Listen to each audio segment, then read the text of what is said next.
News IBN 2020 में आपका स्वागत है।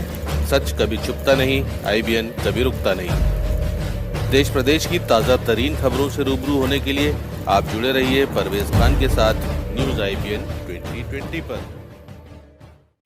केंद्रीय मंत्री ज्योतिरादित्य सिंधिया के यहाँ विराजेंगे प्राकृतिक गणेश जी। सिंधिया जी के खास तुलसी सिलावट करेंगे भेंट। मध्य प्रदेश के कैबिनेट मंत्री तुलसी सिलावट ने बताया कि मैंने संकल्प लिया है कि इस बार श्रीमंत ज्योतिरादित्य सिंधिया जी के घर इनमें इंदौर वासियों की तरफ से शास्त्रोक्त गणेश जी की स्थापना की जाएगी। ये मूर्ति विशेष तरीकों से बनाई गई है। मूर्ति बनाने के लिए 76 तरह की जड़ी बूटियां, 5 तरह की मिट्टी और 5 नदियों के जल का उपयोग किया गया है। गणेश जी की इस अद्भुत प्रतिमा के निर्माण में 5 दिन का समय लगा, जिसके निर्माण में पूर्णता, शुद्धता और सात्विकता का ध्यान रखा गया है। कैबिनेट मंत्री तुलसी सिलावट ने बताया कि गणेश उत्सव के खास मौके पर जहां सभी देशवासी हर्षोल्लास से आयोजन का आनंद लेंगे, वहीं सिंधिया जी के नागरिक उड्डयन मंत्रालय दिए जाने पर प्रधानमंत्री मोदी को धन्यवाद प्रेषित किया। उन्होंने कहा कि सिंधिया जी ने मंत्री बनते ही अल्प समय में मध्य प्रदेश को, खासकर इंदौर को बड़ी सौगातें दी हैं। इंदौर से सीधे जबलपुर, ग्वालियर, पुणे, अमृतसर, सिंगापुर और दुबई की सीधी उड़ानें शुरू की गई हैं, जो अपने आप में एक ऐतिहासिक काम है। वहीं आगे भी जल्द ही शहर और प्रदेश को कई बड़ी सौगातें मिलने जा रही हैं। मध्य प्रदेश इंदौर से अनिल रूपता की विशेष रिपोर्ट। हमारी अपनी संस्कृति में कोई भी पवित्र काम करो तो आराधना, प्रार्थना, याचना सब इनके चरणों से प्रारंभ होती है। गणेश जी कल पूरा राष्ट्र गणेश चतुर्थी मना रहा है। ये अद्भुत गणेश जी की प्रतिमा आई है। केंद्रीय मंत्री ज्योतिरादित्य सिंधिया जी को भेंट की जाएगी।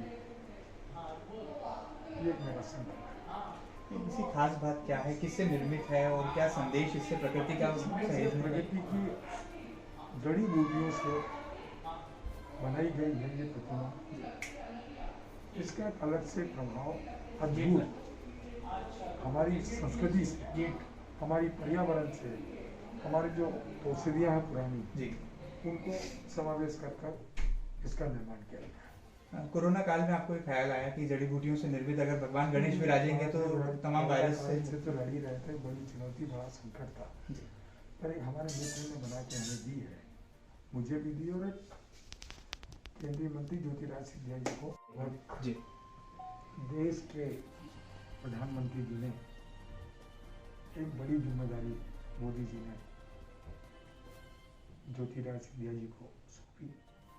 मात्र 60 दिन में राष्ट्र में, मध्य प्रदेश में, और चाहे जबलपुर हो, चाहे भोपाल हो, चाहे इंदौर हो, बहुत सारी सौगातें उन्होंने दी है विमानन विभाग द्वारा। आप जानते हैं कि उदाहरण इंदौर का एक अंतर्राष्ट्रीय उड़ान इंदौर से दुबई और इंदौर से ग्वालियर, इंदौर से हैदराबाद, इंदौर से जबलपुर, ये और जबलपुर से भी और ग्वालियर से भी कई सौगातें उन्होंने दी है।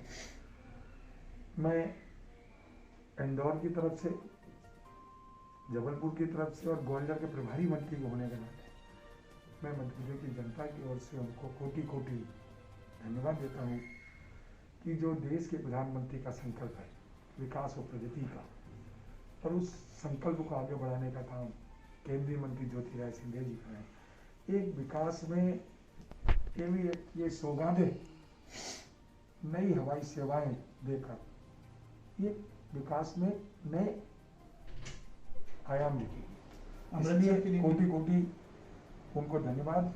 और मैंने, क्योंकि हमारा एक समुदाय सिख समाज मध्य प्रदेश में सबसे ज़्यादा इंदौर में बसता है, मैंने हमारे इस समुदाय की तरफ से और उनके साथ इंदौर वासियों की तरफ से कि इंदौर से अमृतसर, इंदौर से सूरत, इंदौर से पूना, इंदौर से सिंगापुर, ये भी अनुरोध, क्योंकि जो देता है उससे अभिलाषा ही बढ़ती है, आरजू भी बढ़ती है और कुछ याचना भी हम उनसे कर सकते हैं, क्योंकि जब जब भी कोई जिम्मेदारी स्वर्गीय माधवराव सिंधिया जी को मिली है तो उन्होंने भी एक अद्भुत काम, चाहे रेल विभाग में, चाहे नागरिक उड्डयन में, और अब ये जिम्मेदारी ज्योतिराज सिंधिया जी को मिली है। और इस विभाग के मंत्री नहीं थे, चाहे रेल की बात होती है तो ज्योतिराज सिंधिया जी ने हमेशा देश के साथ मध्य प्रदेश का, विशेषकर इंदौर और ग्वालियर सब दूर का वो सौगातें देते रहते हैं, और ये हमको दिखता भी है। इसलिए अभिलाषा भी, इच्छा ज़्यादा है, अपेक्षा भी उनसे ज़्यादा है, और वो पूर्ति करने में कोशिश भी करते हो, सामर्थ्य भी है उनमें, और अद्भुत काम करने की क्षमता है। इसलिए सब अभिलाषा इंदौर वालों की इच्छाएं बहुत सारी हैं, और हमें पूरा विश्वास है कि सारी इंदौर से अमृतसर, इंदौर से पुणे, इंदौर से सूरत, इंदौर से सिंगापुर, और इंदौर के दुबई की जो अभी एक चल रही है, इसको भी फेरे बढ़ाने का अनुरोध करते हैं। बहुत बहुत धन्यवाद, शुक्रिया। बहुत- बहुत- दो दिन का डाटा